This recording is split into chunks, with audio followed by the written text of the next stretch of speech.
நம்ம எண்ணெய் கத்திரிக்காய் செய்ய போகிறோம். அதுக்கு குழம்பு. இதுக்கு தேவையான அளவு நம்ம கத்திரிக்காய் எடுத்து வச்சுருக்கோம். இந்த மேலே இருக்க காம்பு கொஞ்சம் இருக்கிற மாதிரி வெட்டி இதெல்லாம் க்ளீன் பண்ணி எடுத்து வச்சுருக்கோம். இது இப்போ வந்து எப்படி கட் பண்ணோன்னா இந்த மாதிரி கீழே வரைக்கும் கொஞ்சம் விட்டுட்டு உங்களுக்கு நம்ம அந்த இதை கட் பண்ணிக்கிறோம்.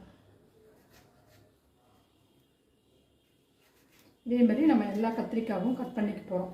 அதே மாதிரி இப்போ வந்து இந்த கத்திரிக்காய் குழம்பு செய்யும் போது மசாலாலாம் உள்ளே இறங்காமல் உள்ளே பார்த்தீங்கன்னா உங்களுக்கு உப்பு காரம்லாம் இல்லாமல் எனக்கு இருக்குதுன்னு ஃபீல் ஆச்சு. அதனால் நான் ஒரு பொடி தயார் பண்ணிவிட்டு நான் இதில் வச்சுட்டு நான் குழம்பு செய்ய போகிறேன். அந்த பொடி எப்படி செய்யறதுன்னு பார்க்கலாம். இப்போது நம்ம ஒரு 1/2 கிலோ கத்திரிக்காய் எடுத்துருக்கோம். ஒரு 1/4 டீஸ்பூன் உப்பு எடுத்துட்டோம். இதில் சாம்பார் தூள் நம்ம வந்து எப்போ குழம்பு மிளகாத்தூள் வச்சுருப்போம் இல்லைங்களா, அது ஒரு 1/2 ஸ்பூன் போட்டுக்கலாம். மிளகாத்தூள் வந்து ஒரு 1/2 ஸ்பூன் போட்டுக்கலாம். இப்போ இதை போட்டுட்டு இந்த கத்திரிக்காய் நம்ம எல்லாம் கட் பண்ணிட்டு வந்துட்டோம். இந்த பொடியை நல்லா மிக்ஸ் பண்ணி விட்டுருங்க. மிக்ஸ் பண்ணி விட்டுட்டு நம்ம இந்த கத்திரிக்காய்க்குள்ளே இந்த மாதிரி எல்லா இடத்துலையும் படுற மாதிரி போட்டு எடுத்துடலாம்.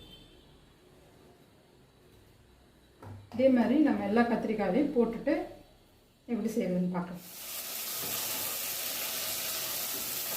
பாருங்கள், கத்திரிக்காய் நல்லா வதங்கி வருது. இப்போ வந்து நல்லா இந்த மாதிரி க்ளோஸ் பண்ணி நம்ம வேக வச்சாலே நல்லா வெந்துடும்.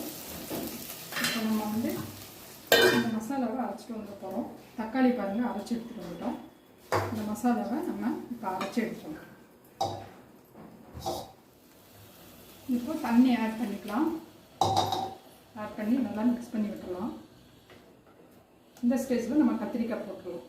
போட்டுட்டு நல்லா குக்கானது கொஞ்சம் நேரம் ஆனதுக்கப்புறம் நம்ம புளி கரைசி விட்டுடலாம்.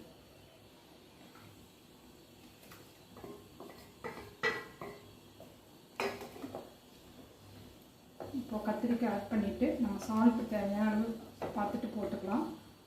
காரம் தேவையான அளவு பார்த்துட்டு கூட இப்போல்லாம் காரம் வேணால் ஆட் பண்ணிக்கலாம்.